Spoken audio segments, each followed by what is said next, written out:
So George, we all know that you own Pulse Concert Works, a successful sound and audio supply company here in Alberta. We've all seen your work, we've seen what you can do. What I'm curious about is how you got started in the industry. Well, it's an interesting story, really. I started when I was in grade school. We're in a very, very small community, and coming from a musical background in my family, I was never supposed to be a audio engineer or anything to do with the entertainment field. I was very athletic when I was younger, but I had a very, very tragic accident when I was young and had both knees crushed in an accident.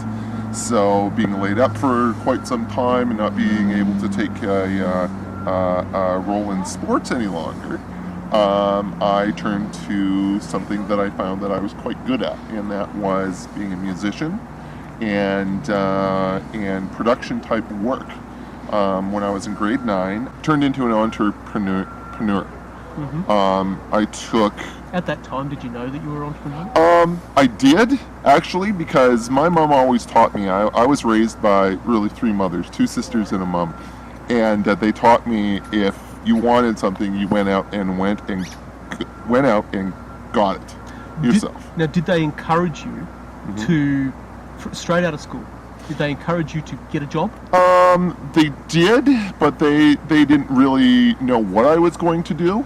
However, right straight out of school, it's an interesting story because I worked for the school. When I was in grade 9, I kind of worked for the school through events, started to DJ, started to bring other schools into our area, and I took my entire, from grade 9 to grade 12, to Ashland, Oregon for 3 weeks, totally paid for. I was 13 years old. So at 13, you already had absolutely the structure, the plan, the motivation, the goals, and the business drive. Oh, absolutely. And it was after that, then I moved into a bigger center, slightly bigger center, and I was hired by the high school to run all of their production needs as a teenager while going to school. We were the only kind of room in the area to host bigger events, and we did countless rock and roll acts. Now, hired by the school, so yes. Still your own boss? No, hired by the high school. They were my primary boss, and the school teachers in the drama field and the music field were kind of my boss, and we were bringing in they were bringing in acts through the community, and we were taking care of those acts in the facility. So this was between about 15 and 18. Wow. And I was exposed to a lot of stuff, and thank God for some of the teachers, because they pulled me aside and said, well, you seem to be very, very good at this. We have some people that we would like you to meet. And they sent me out for a summer to a very prominent recording studio in Vancouver, where I got a chance to be schooled and be taught by some of the best industry minds. So they headhunted you? Sort of, yeah, they certainly did. They picked you out and said, you're showing potential. Absolutely. Let's put you forward into the correct Absolutely. area. It wasn't a matter of you shrugging the shoulders and saying, I'm not sure what I want to do. I'm going to have to go through university and study something. That's true. Okay, so... That's quite true. They saw that I was very good at what I was doing, and they wanted me to continue on. Shortly after, I spent 2 summers working at the recording studio, and then after that, one of the professors said that his son had a band that he would like me to work with, and I found out there was a very prominent band later on, and that kind of started the professional career. I was also working with another company in the area that came through our school as a DJ company, and I was incessant with asking those guys questions. What does that do? What does that do? What does that red light do? Can I do that? Can I? And they finally got so upset with me that they said, okay, kid, we're giving you a job. Go over there and do that. So you were hungry. Absolutely. You were passionate about it and followed that. Yeah. Now, in doing that, I hear a lot of people use the word work. And when they say the word work, they make it sound like a 4-letter word. Okay, I work for this and I do this, and it really sounds like they're hurting on the inside when they're using that. When you're talking about, you did this work, you did that work, you're actually making it sound more like games and hobbies. It sort of kind of was. It started out like that, but then it became a labor of love. Okay, first of all, in the first idea of how this all came to be, I was a musician. I was a rock and roll drummer. I had the hair down to the back, down my back, and I looked like a lion at that time. It was the late 80s. Absolutely, right? It was the late 80s. And I was very good at what I did. And really, in the high school times and stuff like that, it was about chicks and beer, man. It was, the typical kind of 80s thing. And then it evolved into a structured business and a career that went for 25 years. The first company that I worked with, we went all over the place, lots of touring, tons of rock and roll, tons of DJ work. I was a professional DJ for a number of years and professional engineer. And I was on the road at a certain point. I was on the road for 49 weeks of the year.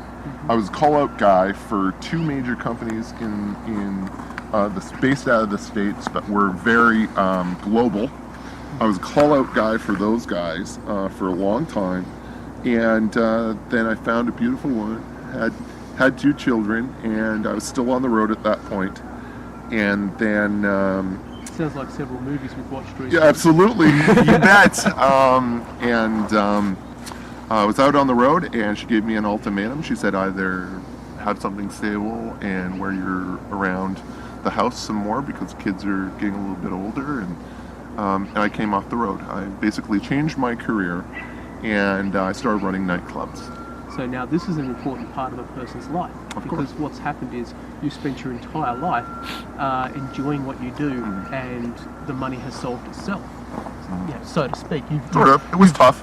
Yeah, I'm sure you've had an awful lot of tough times in there while you're doing it, but without ever questioning whether or not you should become a bank teller or whether or not you should work at Coles. Well, there was a lot of times where I did take menial jobs just to make it through, as most musicians do, and most engineers. But the guys that are fairly good at what they do turn into entrepreneurs. They really do. I had a very bad situation at a nightclub that I was running, where I was completely scared out of my wits in a very rough situation. I came home and talked to my wife at that time, and she said, well, get into something that you love and that you know, that you want to do. And I went back. I started my third company at that. This sounds like double talk, because at one stage she's saying it's time to settle down into a stable 9-to-5 pattern, a localized pattern. And then when you've done that, she said, now find something that you love to do. Well, it got to the point where the money was great. The money was great doing the management thing, but it was quite dangerous in the area that we were in. And it just got to the point where she saw that I was that drudge again, right there, that head down, oh God, I gotta go to work, kind of a drudge. And she knew. She just knew. Depressed. Freaked out. Freaked out, did not really want to be doing it. But it was a very good experience. I learned a lot during those time periods. And with the management and being management and dealing with ownership and clients and stuff like that, I took that knowledge and built my fourth company that was doing DJ work and production supply and sales and all that type stuff. And sold that. And that was up in northern BC, and then we came to Calgary. I worked for an old company that I had been dealing with for 25 or 30 years almost. Worked for them. That was another 9-to-5 kind of drudge, but it was still in the field that I liked. So you still got your finger in the happiness. Exactly, right? And then met a gentleman through that interaction, and we started a company, a partnership with a company here in Calgary, built that company up for about 2 or 3 years, and then found that we couldn't work together, and then I broke off of him, and that's my current state now. But the biggest thing for me that I found going through what I like and what I don't like is that I found that I could not work with other people at the helm. See, now that's where it sounded like a swear word. Yes, yes, it is most certainly that. And I find that there are two kinds of people, and there is a phrase that was put to me some time ago. If you cannot follow, or if you cannot lead, you must follow. And I don't follow very well, right? If I see something that could be better, or that I could grow, somebody does not want me to do that necessarily because they did not think of it. The politics gets really in the way. So this is all about it's all about being true to yourself, Absolutely. being natural. If you are Absolutely. a natural follower, then go with that. And if the school is saying go to the universities, and if the family and society is saying go work for the corporations or go work for a large company, then if that's what you feel is right, then go with that. And Absolutely. that's fine. But if you're finding that that's not working for you, if you're finding that you're just not fitting into that mold, then you should really be following your passion. Still following your passion, which is being your own entrepreneur, Absolutely. going with your own self. And the really big part of that, and most people don't understand, I think, is that in those corporate situations, not even a corporate situation, let's take a warehouse worker in the back of a shop that unboxes boxes all day. You know, there's no growth in that. No. Everybody wants to be bigger, stronger, faster, harder. They never want to just live with the status quo. Everybody wants something else better for themselves. Those jobs need to be done. Absolutely, but there's no way of growing into something else. You always get the paycheck at the end of the 2 weeks that is absolutely the same, no matter how much you work. I found that if I am my own boss, I can work as hard as I wish, or not, right?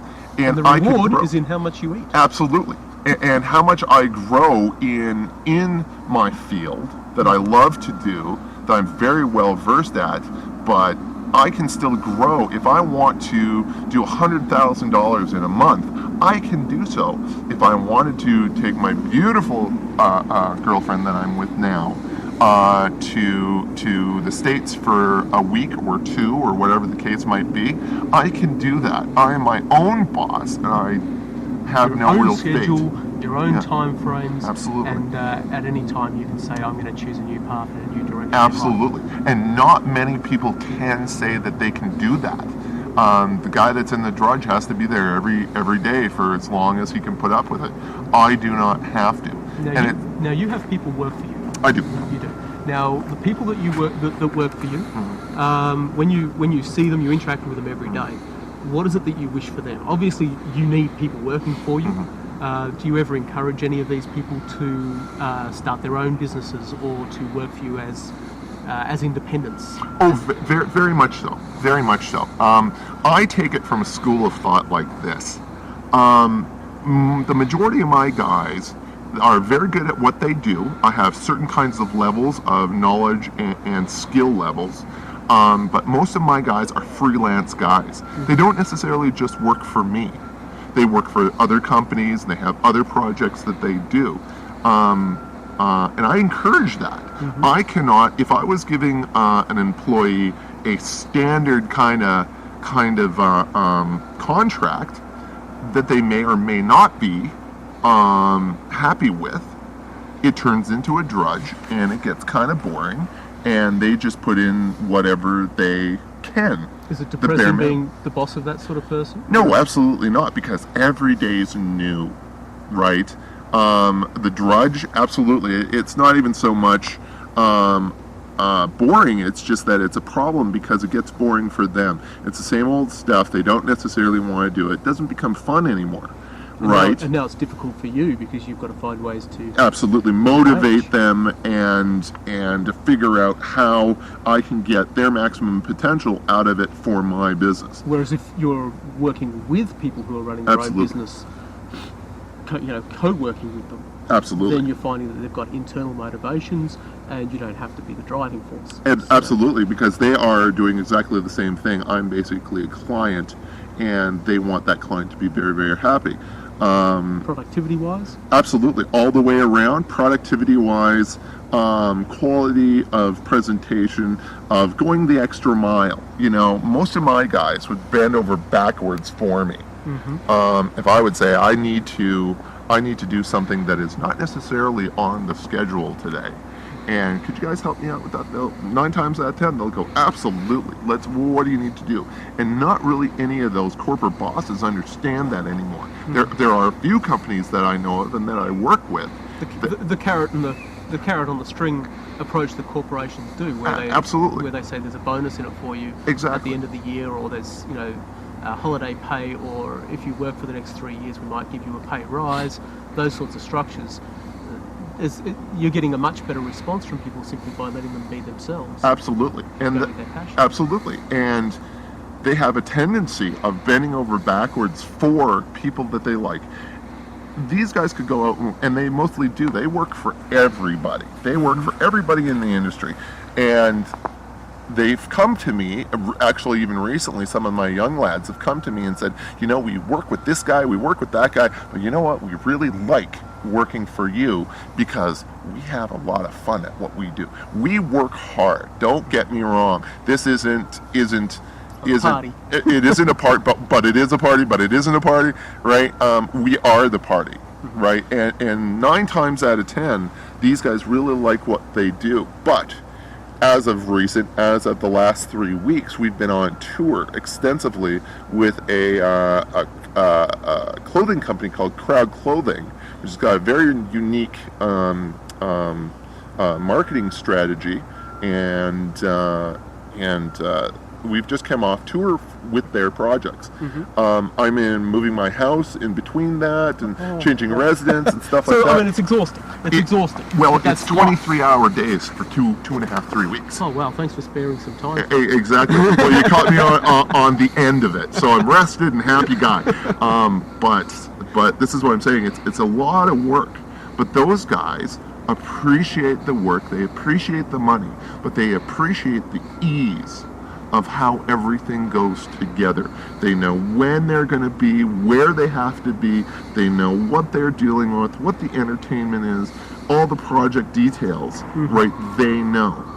Let me ask you, people sitting at home right now, there's an awful lot of people out there who are maybe second or third generation unemployed, chronic unemployed, or young kids even who are looking for their first jobs. And they're in this cycle where they're believing that you need to have a job to get a job. You need something on your resume to get something on your resume. And they're using that quite often as well, I don't know what to do next. What do you think, how do you think they should move forward if they don't know what to do? Well, I think it was Bill Gates. No, it wasn't Bill Gates. It was one of the leaders in industry that said the only reason that people aren't millionaires is because they don't go out and do something. Whatever their passions are, whatever their passions may be, graphic design or computer work or video games or construction or engineering, all they have to do is go out and be a part of that in any way, form. I started out with just asking questions, but I was a sponge. Any sort of kind of knowledge I wanted to know about that field, I asked for it. I was vehement about asking him, trying to be a part of that situation. And that's what these guys need to do. If they look at something that they like to do, want to do, kind of almost need to do with their careers or their hobbies or whatever the case might be, that might turn into something that they had no idea that it would turn into. It's a very magical process, right? But they need to be involved with it. The guy that sits at home and just watches TV on his couch in his basement isn't going to go anywhere. You have to be actively participating in whatever you want to do. So get involved in what you enjoy doing in life. Absolutely. And it will follow. Absolutely. And it's so funny. I've been in so many situations. I still keep in contact with some of my old contacts, and it's a very, very small set. Guys that I was running into in Europe 25 years ago, I'm still running into 25 years later. And they're still doing exactly the same thing. Might be a different artist or whatever the case might be, but they're still in the industry. And when it comes down to new people, a lot of the old guys, the really old guys, don't want to impart that knowledge anymore. I totally disagree with that, because my career, my lifespan is going to be, is fairly short in the scheme of things. And how do I impart my knowledge into the younger people that are carrying the flame from me? I must teach them. Absolutely. And I offer that freely. So if somebody came to you, because obviously when you were at school, you went through that process. Absolutely. You went and pretty much begged for information about what your passion Absolutely. was for. So if somebody came to you and said, please, I'm hungry for this information, you would say, what do you want to know? Absolutely. I either work with them or bring them to events or teach them or whatever the case might be, because there's not a lot of young people that are looking for this industry. That's like finding a pot of gold when you find somebody who's It actually really humble is. to you. Absolutely. It really is, because they want to know, they want to be a part of it. An instance that happened within the last couple of years or so, we used to go around and do a benefit show for a company in the high schools. We would provide all the equipment and everything like that, all the instruments, and the kids would come in and do a show on the bigger stuff, right? And do a talent contest, basically, is what it was. And I remember this small young lad coming up to me while I was mixing the show and kind of poking me in the shoulder and going, "Hey, don't you think it's a little bit loud?" I turned to him, I said, "Kid." Was he right? Absolutely. It was pretty loud, Okay. Now, he worked with me. After that, we met, and he worked with me for about 1.5 years, 2 years. And he came to me one day and he said, I want to do more. What do you suggest? I said, well, you know what? You go find, you're very good at what you do. You're very up on the new technology. You're very, very spongy. You want to know all the better stuff. I have taken you as far as I can take you with what I have right now. What you need to do is to go find another company that's bigger and global, as far as, or at least national, where you can work with it and you can experience more faster and harder.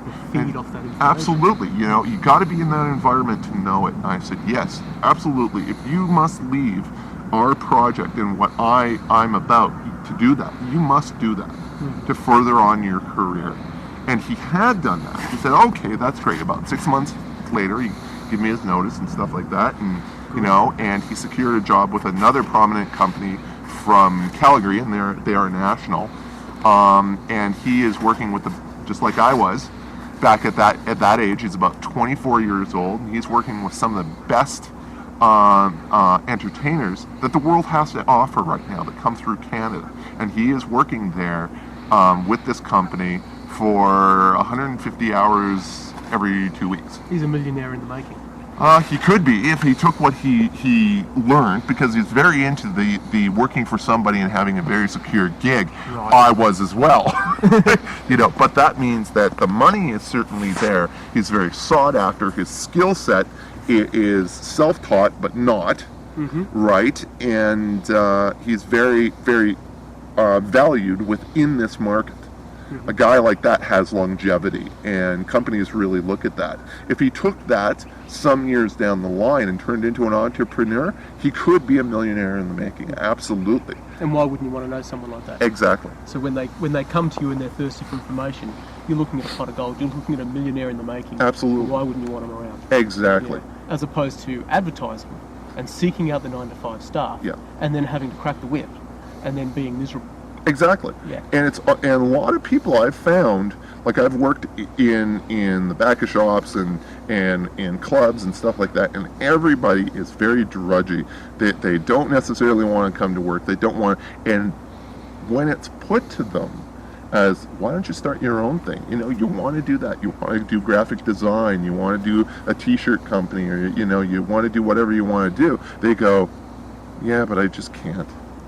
And that's the problem. Okay, those people who have that thirst and want, Yeah. but are locked into their 9 to 5. Yeah. When okay, let's take the run a t-shirt company as an example.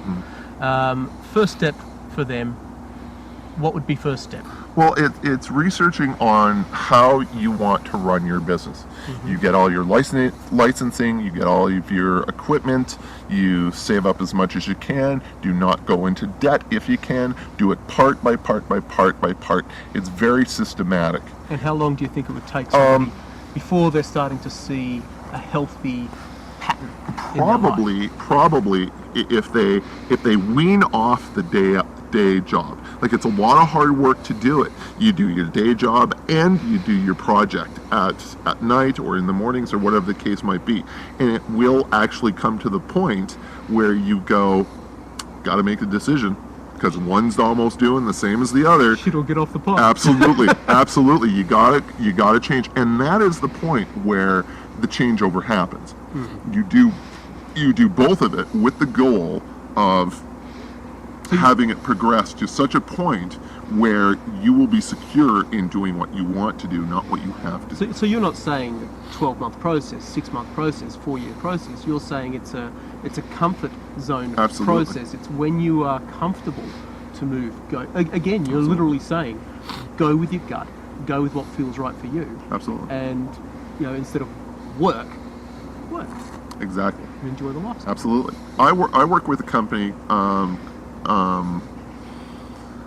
and we've done. It was interesting how it all came to be. Well, let's but not name who they are, because no, it's an of course advert not. for you.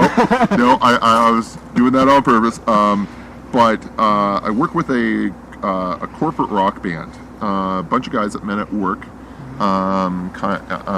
Kind of the upper echelons of this company. They met at work, and they all kind of love music, so they put a corporate rock band together. And they're all very, very successful on what they want to do, right, as their day jobs. But they have the music thing, and I started working with them, and very, very good bunch of guys. They've turned a lot of that corporate business my way as well. We just did a very large gala last year for them that was absolutely spectacular. They're wondering how they're going to top it this year. And they're the upper echelons of that company. And this company follows the same kind of ideas that I follow as well. They're in the oil industry, and they're very, very successful at what they do. But it is a tight-knit, friendship kind of working environment, not where there has to be somebody in control. There has to be the guys that make the final decisions in a large facility. Absolutely. But the lowest guy on the floor, the machinist or guy who sweeps the floor, actually knows the kids' names of the vice president and the president of the company that makes all the decisions. And it's not a superficial knowledge. Absolutely not. They know them intimately. Because they're close. Absolutely, because they're close. So this is work-life balance that you're talking about. Absolutely. This isn't working because you have to earn a crust. This is finding what you enjoy doing, and this is what they've done. They've found what they're enjoying to do. Absolutely. And they're earning money doing that. Absolutely. So it really is part of their lifestyle. Yep. Do you think they're working, or do you think they're just living this very nice retired situation? Oh, they're working. Yeah. Oh yeah, they're working, but it's fun for them. Right. And that's the big thing with all these people that I've mentioned that are successful, and that it's fun, that they want to come to work. See, I see retirement as not so much laying around the beach. I see retirement as doing what you enjoy doing for the rest of your life and not worrying about the money. Exactly. And so there's an awful lot of people out there who are working, but working in the way they want is a form of retirement. Sort of, yeah, absolutely. They can do this for the rest of it. Absolutely. Is there anything stopping them from doing this into their 90s? No, absolutely not. If they want to, that's absolutely good. That's really good. But for me, in respect of retirement, I'm getting older, and I'm getting weaker. that is quite true. I've had Time for you to move up a little bit Uh, into the side. absolutely. Let the young guys kind of do the heavier work. But my idea of retirement is because I'm in the entertainment industry and everything's moving so incredibly fast, is a slower paced kind of life. Cabin in the middle of the woods, very, very quiet, very, very remote, and very quiet, where there's not a lot of people around and stuff like that. That's my idea of retirement. Not having to worry about the money and stuff like that, and just being a very... And if you could find somebody to pay you to be at the cabin, you'd be I there today. certainly could. Exactly. But it's a very gentle and quiet exit from a very energetic and very noisy. So you're not looking for a sudden stop. No. I will wean off. I will wean off gradually. The gradual transitions are key. Absolutely. Well, thanks, George. Thank you. Yep. It's been a pleasure. Absolutely. And I look forward to having a look at some of your stuff. You betcha.